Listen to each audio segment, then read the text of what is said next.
Really.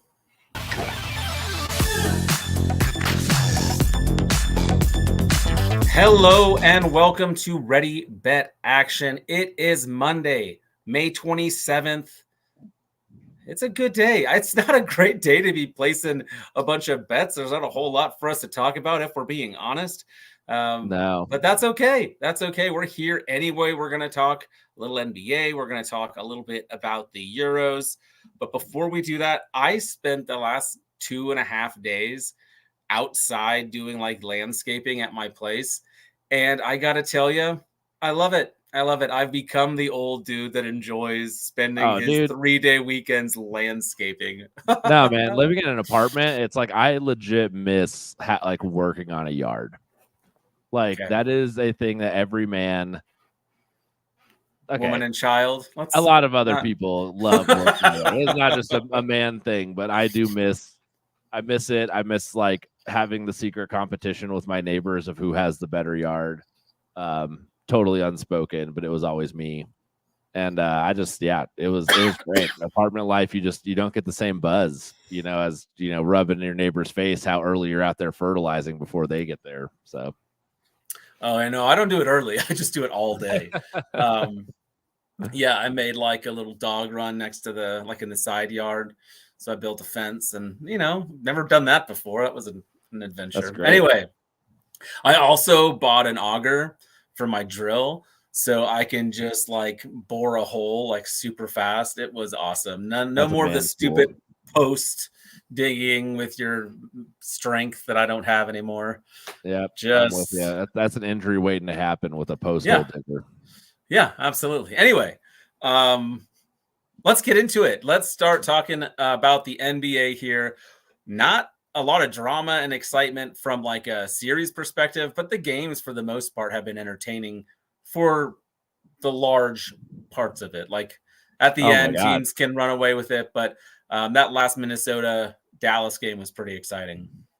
Yeah, and like we ended up having a picket void in the Pacers Celtics because Halliburton's out, and now the Celtics are just going to sweep. Like when your best player's out, that makes that series boring.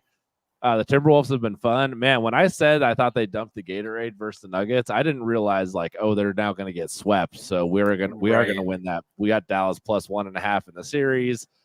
I'll just jump right into my pick. Real quick, though, I think that's the value of talking through it because neither one of us went into that show thinking Dallas plus 1.5. But as we talked through your pick about what Dallas could do, all of a sudden we were like, wait a second, there's so much value to be had here. Yeah, they've got at least 2 games like in the bag. Like the chances of winning 3 were pretty great. So I think the value of talking through it, the value of listening to a podcast like this where we're talking through it and giving you guys some absolute surefire bets. There's no such thing. But let's go ahead and get into your lock of the century tonight. I don't know if it's my lock of the century, but I do feel confident that I'm going to take the Timberwolves over 103.5. We took them over 106.5 the last game. So now updated stat for this.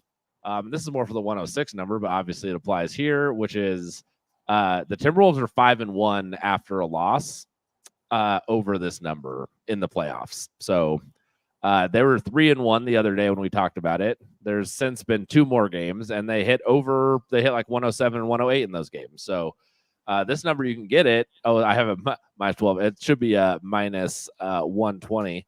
You can get this over on DraftKings at minus 103.5. And get yourself a few points there. It's a little riskier, I think. The reason why I'm not like, oh, this is a lock is because like it's in Dallas. What's the Timberwolves? Like no one has come back from a 3-0. Like that's a well-known NBA stat. So like, I don't know. Do they probably go out with some respect, but you're also ready to start your summer vacation because it's kind of over. So I guess that's the part about betting this that's a little iffy. But Timberwolves are a young and scrappy team. I think they'll have some self-respect and try to get this number.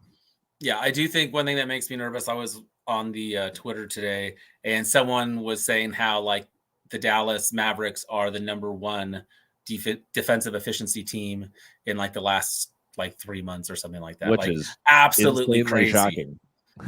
But no one's talking about it because it's like, wait, Dallas? So But I'm not sure Kyrie this is Irving has ever been on a team that would be top in defensive efficiency. Yeah. right. Yeah, it's interesting. I think they're so efficient themselves that teams have to force the issue, and a lot of times end up making mistakes. But yeah, I mean the Timberwolves have hit this number 3 times in this series. So and again, we're not taking them to win. No. So we're just taking the points. So I like it.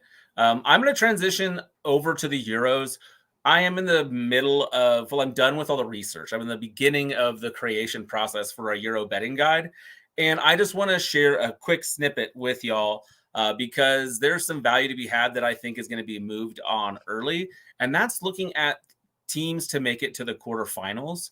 So this is strictly reading the table, looking at the value and seeing where there's maybe an opportunity to buy right now. So the Euros is 24 teams, and then they're going to a round of 16, which means that there's going to be 6 third-place teams that make it to the round of 16. So you're going to have teams that only get 3 or 4 points in their tournament, in their group stage, going through, depending on how the other teams do, right? So there's going to be on goal differential at that point. Will it be like? I mean, I think it'll be like who has so say in Group A you've got Germany, Switzerland, Hungary, and Scotland, and all 3 teams beat Scotland, and then the rest. So Scotland would have 0 points, Hungary would have 3, let's say. Then if that's like the same amount of points as someone from Group B has in the 3rd place, then then it would go down to that. But the top 6, so quite a few teams are going through. Only a few teams are going to be eliminated out the gate. So what I've done is looked at which teams are guaranteed to play to avoid a tough matchup. So which groups are playing against the 3rd place teams. And one of them that pops out right away is in Group B, which is Spain, Italy, Croatia, and Albania. No matter how it shakes up, if Italy is 1st or 2nd in the group, they're going to play no worse than a 2nd place team. So the math, and I'll show you in graphics in like a week or 2 here. But basically, they would end up playing the runner-up of Group A, which would be like Hungary or Switzerland, or they'd be playing a 3rd place team. So they'd be going against like a Denmark or an Austria or something like that. So Italy is the team that, just because of where they sit in the bracket, they're going to have a pretty favorable matchup in that round of 16 game. So to get them to go to the quarterfinals, you can get that at plus 100. And I think that's pretty good value right now based on how many different ways they could get there. Worst case scenario, they're a 3rd place team and they have to play, someone like Belgium in that round of 16 game, but that would be like the worst case scenario. Most likely they're getting a 3rd place team from another group. And that is something that I'm very interested in betting in pre-tournament. So it's all very confusing because of how the tree shakes out for the round of 16. But Italy's path and the Netherlands' path is also really good. And all the other ones, like maybe people are saying, well, why don't you just bet England to make it to the quarterfinal? Well, that's minus 500. So the reason why I'm singling out Italy here is you can still get plus 100 on it. Whereas all the favorites, France, it's minus 400. England is minus 500. Even Germany is minus 300. Absolutely no value to get to the quarterfinals. Belgium is even minus, let me see here, 285. So there's just no real value here. Outside of Italy. Well, I'm sure Italians would take this because you missed the World Cup the last 2 rounds. They haven't been to the World Cup since 2014, so I'm sure they'd be pretty excited to get to the quarterfinals at the Euros. Italy soccer needs to bounce back at some point, right? Well, they are also, you're right, but they missed out on 2 World Cups, but they're the Euro 2020 defending champs. Yep, that's right. Like they did win the Euros, so they have a really talented squad.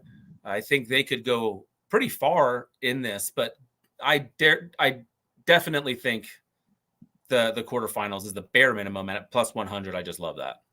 I love it. Multiple units for me. Well, I just want for the show. Cool. That's awesome. I'm so excited for soccer to get started and to do this. But man, I guess we had 2 picks. There's no before you take us to the rundown and all that stuff. I meant to say with the NBA stuff, dude, they're not going to have.